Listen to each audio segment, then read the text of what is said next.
Welcome to Visions, a series of visits to almost everywhere. I'm your host and fellow traveler, Herb Malsman. Our tape day today, or our recording day, I'm not using tape anymore, so it's I'm using a Sony MP3. So it's not a tape date anymore, it's a recording date.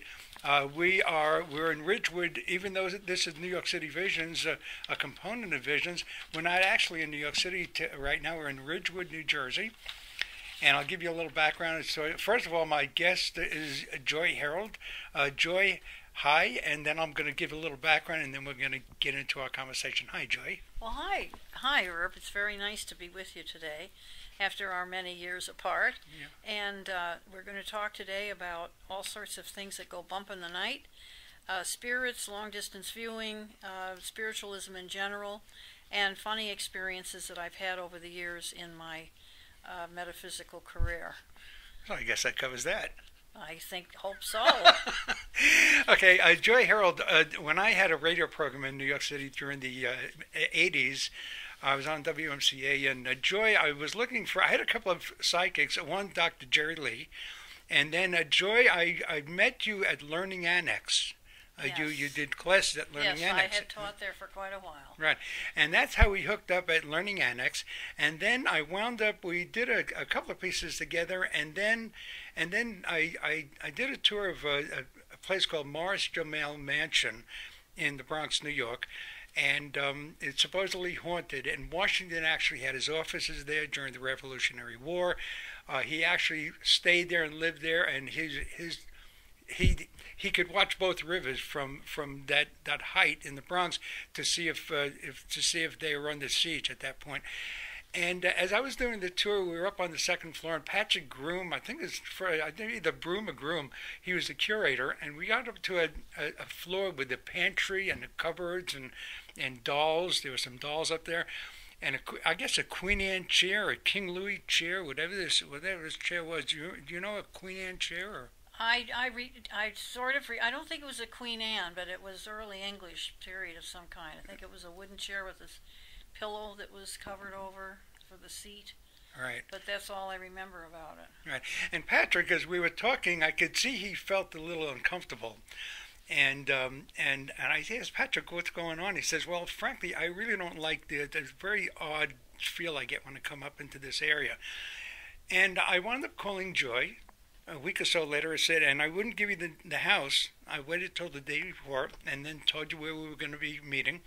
And you went into the house the next day. We met up there in the Bronx. You went into the house. You came down. I waited for you in the garden. And you came out, and we sat down. And a couple of things I kind of knew, the ballroom and all that, where they had the dances. You said this is what. And then you talked about that chair. And you said the spirit is in that chair, and when that spirit goes through the house, it begins in that chair. That's the spirit's chair. And then I knew that Patrick was onto something, and I knew I had found a person with true vision. Do you remember that? I do recall that, and I remember when we were out in the garden, I could actually hear the music and hear the conversations of all these people, like from a distance.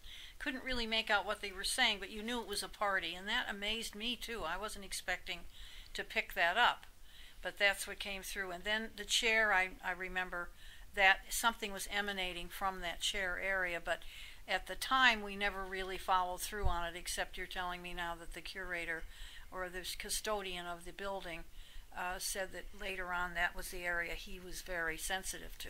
Right, which I thought was interesting. Early on. And then I also mentioned as your son and you picked me up at the bus terminal here, and we were driving out, and I revealed to you at that point that what they did in that area is they kind of gutted it and put up the computers there. So what would have happened to the spirit? Oh boy. Well, see, I feel everything has energy. Like chairs have energy, stones have energy, every piece of furniture, everything we're surrounded by this energy, which is, for the most part, invisible. So even though they put computers in there, the computers also are made out of, what do we call, atoms and neutrons and all these other things that make up matter. So they will be affected, the computers will be affected as well. So they might be maybe a little temperamental. Computers might get a little temperamental, because spirits really do express themselves And they move around sometimes too, and sometimes they disappear altogether. But my guess would be, with the high electrical input there with the computers, that it would be interesting to find out if they've had any difficulties with the computers, or that anyone has reported having some unusual experiences while working with that computer system. How would the spirit feel about that? I mean, is the spirit there? Or what is the feeling that the spirit would have? Well, I think spirits. I think spirits are just as different as you and I are. Some spirits are active, some are very passive. Some spirits stay around for a while, some leave. And do they have an opinion? I don't know they have an opinion. I think they have an essence, and the essence expresses itself because somebody needs to be, some door needs to be opened in someone's mind. And so the spirits will manifest around people who maybe don't believe in spirits, and then suddenly they're converted to realize we're not alone. And then other people have to have the experience for, maybe they want to see a dead relative they miss very much, and they want that person to connect with them. So they make themselves present. So I think they have a reason for being. We don't always understand sometimes why, but I've never met anybody who hasn't had a spiritual experience or felt a spirit or anything. I've never known anyone who hasn't been changed by it. Would the spirit be likely to leave that space? Yes, could very well leave the space, because they're fluid. They're ectoplasm, made up of ectoplasm, which is sort of a white, airy-fairy couple of ounces of weight, which we might call the soul or the spirit. And they can move around, and sometimes people think that a spirit's with them all the time, not necessarily. Your mom and dad might be around once in a while, or your father, your mother, your uncle, your brother, your boyfriend, and then they're there for a reason for a while, maybe to manifest a message or to contact you or to be helpful. Then they disappear, they're not there anymore. So people have to understand it's like a revolving door. It's very active, and it changes all the while. Some people do have spirit guides and deceased relatives who remain with them for long periods of time, and sometimes for a whole lifetime. But I found in my practice that is not the majority. I was talking about staying at a hotel for a while in South Carolina, and I'd be watching TV, looking straight ahead to the TV, and the kitchen was off to the left. And every once in a while, at the corner of my eye, I would see sort of like a shadow pass through, heading, I think, well, because of where I was sitting, it would be north to south from behind me, ahead into the kitchen area. What was I? Well, all right, we call that peripheral. We call that peripheral vision, side vision, where you sense a shadow or something going past you, or walking past you, or even flying past you. And then when you go to turn your head to capture it visually, it disappears. It's not there. So we call those peripheral spirits, where they're there but they won't be seen. But you know they're there because your peripheral vision captures them. So they're letting you know, yes, we're here, but you can't look at us directly. And for what reason? Well, maybe the person doesn't have to look at them directly. They just know there's a presence there, and they can do with it what they will. They can either make contact with it, or they can let it go and say, oh, that's nice. I knew there must have been guardian angels around me or something, so that's wonderful. Something was happening. Wow, there's nothing there. Yeah. It's very strange. And, well, I was going to say something a little bit off the subject, but you mentioned to me that you had been looking at the Hudson River several a year after 9/11. Yeah, a year after 9/11, and you saw this black form, the black the mist came across, spooky black mist or something, coming from the towers, and then going right all the way up to the George Washington Bridge. Well, I was only a couple of blocks. I was heading to the George. Yeah. All right. Now I've had a similar experience after attending the slam. I think you're probably familiar with slam. It's when people get up and do storytelling, and they have a big dinner and cocktails and this and that. Well, what turned out is John Bernadette, who wrote Midnight in the Garden of Good and Evil, happened to be at this affair, and I met him. And we were talking about Venice and this haunted house in the Palazzo on the Grand Canal and so forth and so on. And I got intrigued by it. And I won't go any further about what I'm doing about it because that's a secret. I'll have to tell you at another time. But at any rate, so the Palazzo Story really intrigued me. And one of my clients was down on her luck, and she couldn't pay me the fee that I charge for my consultation. So she said, in lieu of this, I will do some research for you. It turns out her last name was the same as that, oh my goodness, Woody Allen, whose real name I think is Cronenberg, was before he changed it. She was also a Cronenberg, which I thought was strange because as the years went by, Woody tried to buy the Palazzo in Venice and they wouldn't sell it to him. It's a mysterious place. It has not been sold yet. Nobody wants to live there, but that's another story. So, and anyway, to get back to it, she sent me all this research. The research was fascinating. It was almost tailor-made for a blockbuster screenplay. And the night that it arrived in the FedEx boxes, the material arrived, they put them on my dining room table. No one would go near the dining room table. They just kept staring at the boxes and saying, Mom, you better get rid of those boxes. It's a funny energy coming out of there. And I said, oh, I know, I don't want to open them either, but I thought, this is ridiculous, superstitious idiocy. So finally I did open them up, put the material in my bookshelf to get to later, because I really didn't want to even open them. I didn't tell the kids that, though. That night, after the slam, I came home. I was a little bit, excited about everything, and thinking about what John had told me about this haunted palazzo. And all of a sudden, I look up, and the whole room is pitch black, just like the pitch black you saw out the window coming up off the Hudson River.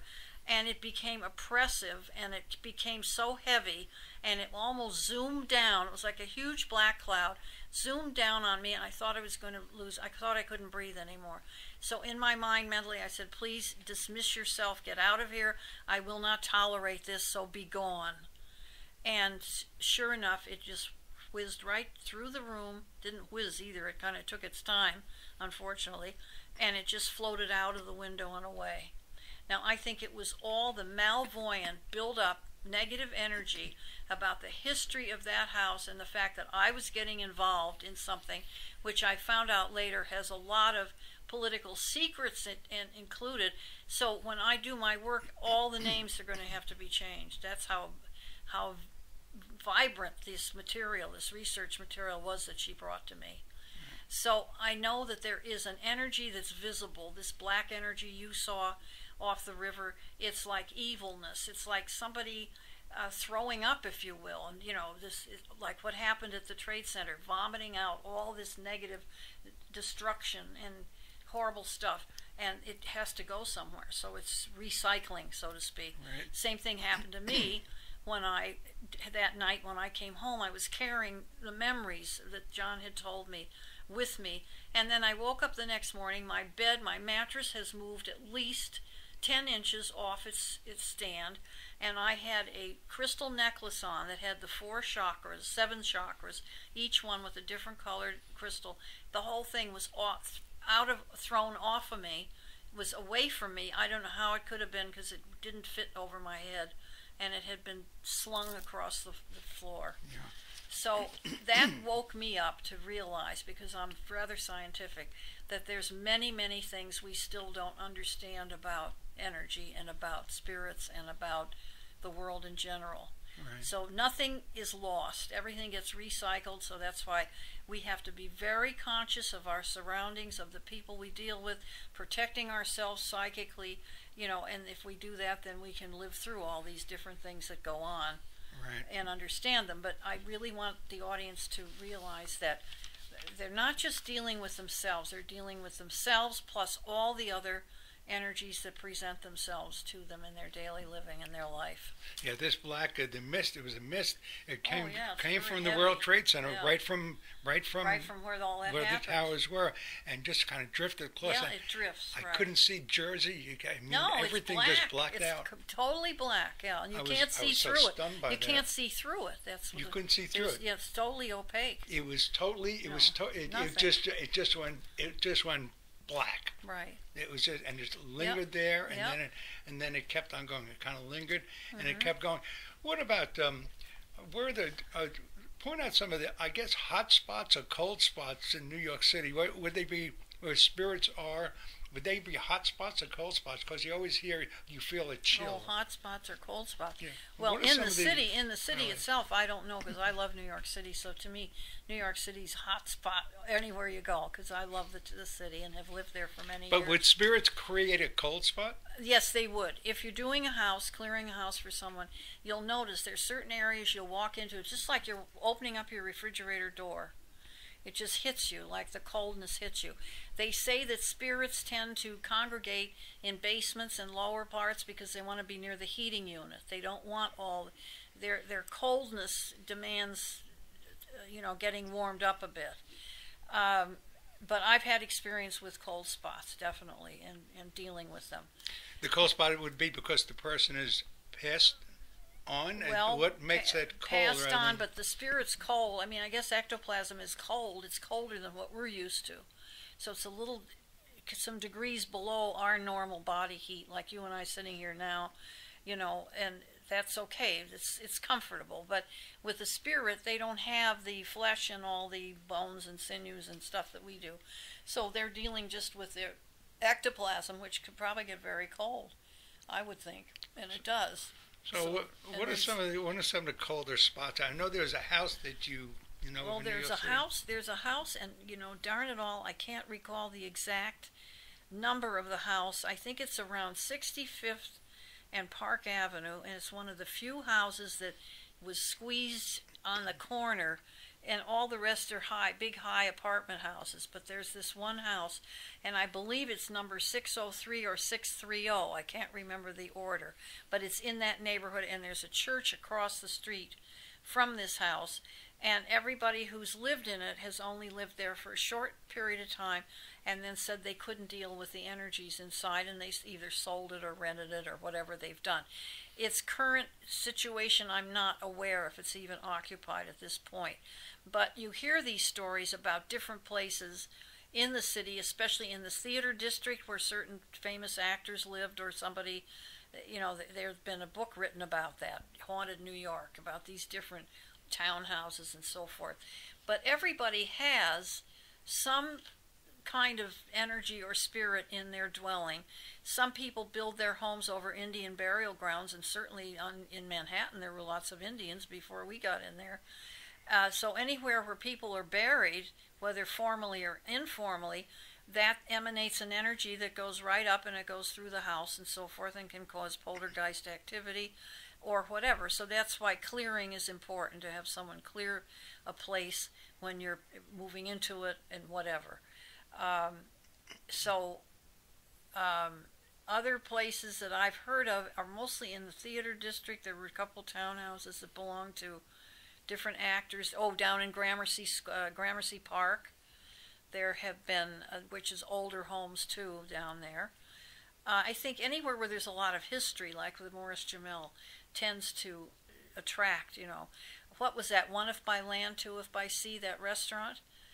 Well, we went in there one night, and they have candles at every table.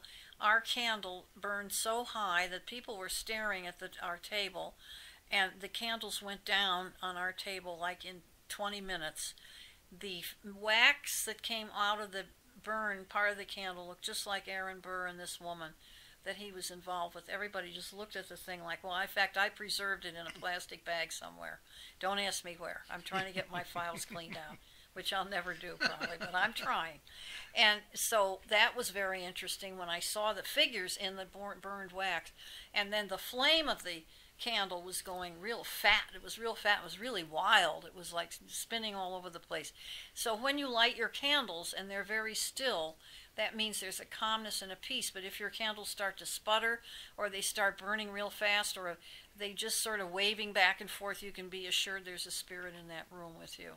You're called to you'll go into a person's house. They'll call you and have you do what? I mean, well, all right.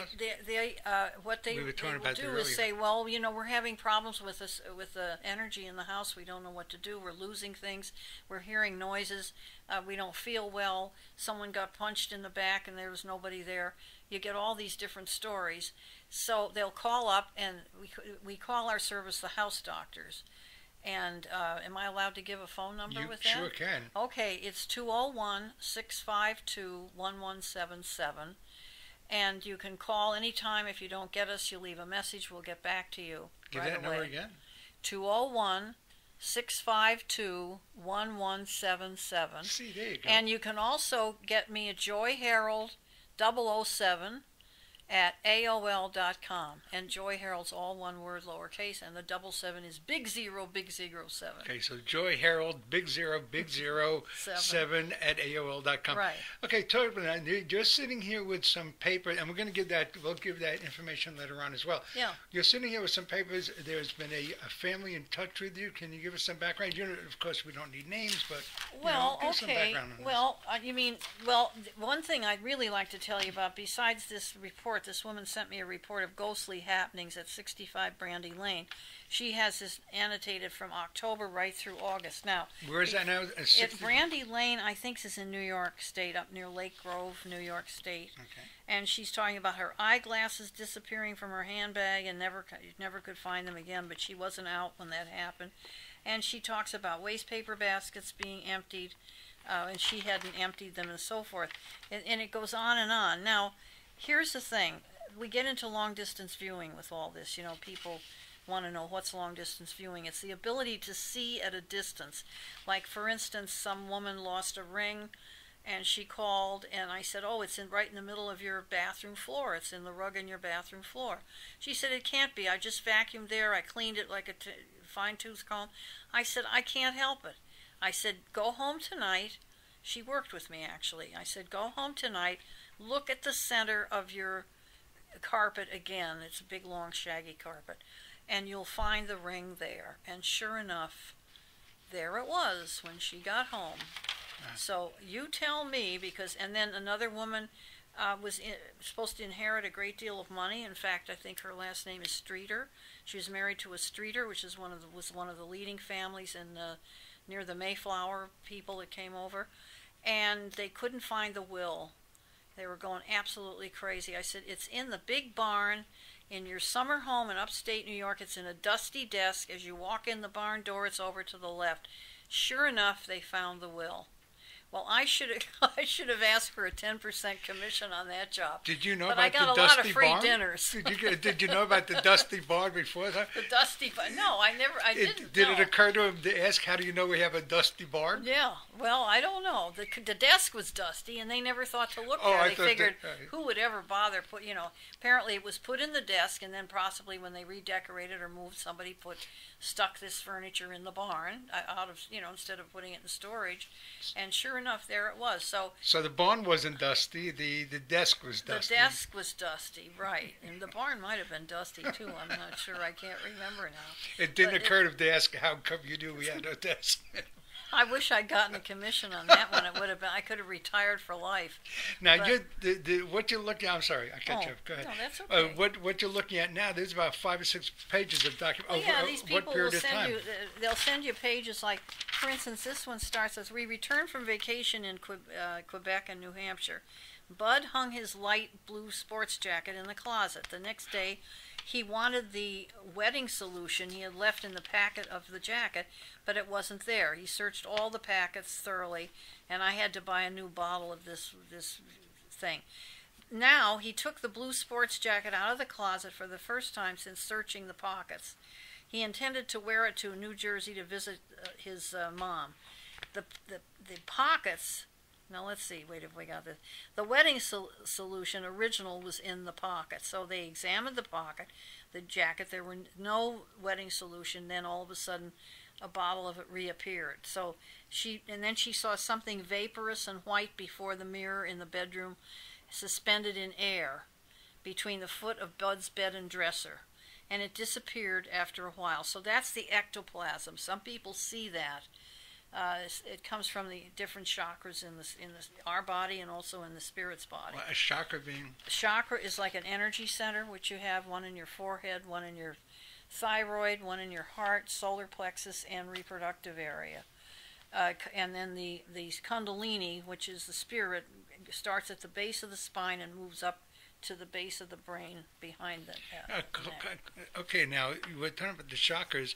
Would that be the pineal gland? I guess that would be Well, yeah, that would be the pineal gland. Yeah, that's the third eye. And if you massage the forehead, sometimes you can see little things, visions and things, or you can relax a lot. If you're, in other words, massaging your forehead, you'll... Yeah, you sometimes in a circular, elliptical form. Sometimes it works. And I know I was having my eyebrows plucked once at a beauty parlor, and the girl was right around that area. I thought, oh my God, I'm seeing all these gorgeous colors and psychedelic colors, and very brilliant. And at the time I didn't realize what was going on, but that was why her tweezer was activating all that stuff up there. And what chakra? Spell that? It's called the crown chakra, not the crown chakra, it's the third eye, pineal gland.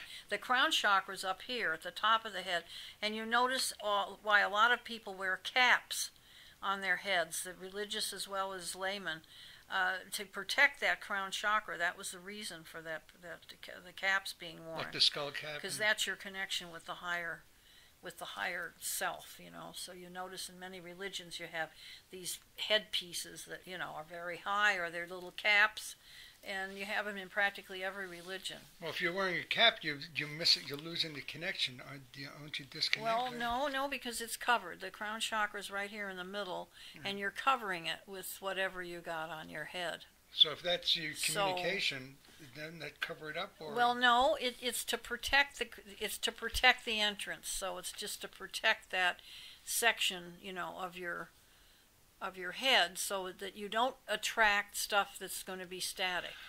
I see. That kind of thing. Like, when some people go past a graveyard, they will immediately put a cap on or something over their head because they don't want the spirits coming out of the graveyard and hitting on them. Now, I don't know if that works or not, because I've never, experienced that, but hey, it could happen. I had one client once who was a medical student, and she had a class where they have to examine cadavers. They had a fresh cadaver there, and she bent over the table to examine, the students have to, take bodies apart and stuff. It's not very exciting stuff to talk about, but she bent over, and she said the minute she bent over the solar plexus of this dead cadaver, she felt this thing go right into her, boom, like that. And she was like out of it. She couldn't remember a thing that she'd studied all year. After the experience, she was failing her exam. She couldn't sleep at night. She was like a walking zombie. And we worked with her. I say we because it's not me just working alone. There's spirits helping me all the time. And we worked with her for maybe 3 or 4 weeks, and finally got her back to where she originally was so she could continue school. And how do you spell chakra? Chakra, C-H-A-R-K-A, chakra. It's an Indian. I hope I'm spelling it right, C-H-A-R-K-A, chakra, which means energy center. So we have one at the top of the head, one at the pineal gland in the forehead, the thyroid, the heart chakra, the solar plexus, and the reproductive generative area, and then the coccyx, the base of the spine. The Kundalini zips up through the spine and up to the base of the brain here behind the neck. And these are all spirits. I mean, those are energy centers that we have inherited. Then some people say it's a spirit. Like if you look at the medical, the symbol of the medical, what's it called? The caduceus, the doctor, where you have the rod, the serpent, and then you have the serpent. Well, that's really the Kundalini. That's moving up through the spine. So when we start to study these energy centers, boy, and Dr. Deepak Chopra was very helpful in making us aware of these energy centers because of his training as probably a Hindu and so forth. I hope so. I don't know what he is now. He's much richer than he was when he started out. He's a capitalist. And he actually got into this field, I understand from what I've heard, because he couldn't stop smoking. Right. He was a regular traditional Orthodox doctor with those kinds of views about everything, and he said he had to find an answer. So he started examining meditation and, holistic, the vitamins and the organic food, this and that. And that's how he finally, he made his fortune because of his smoking habit. Wow. When you think about it, it's amazing. See, spirit leads us in a way that we don't understand sometimes. But if we just hang in there and say, okay, I'm open, and I recommend to everybody, take 5 minutes a day to just meditate. Just quiet your brain, quiet yourself. And even if you get a lot of garbage, just live through it for 5 minutes. Eventually, as you keep doing it, you're going to elevate yourself. You're just going to really elevate yourself tremendously.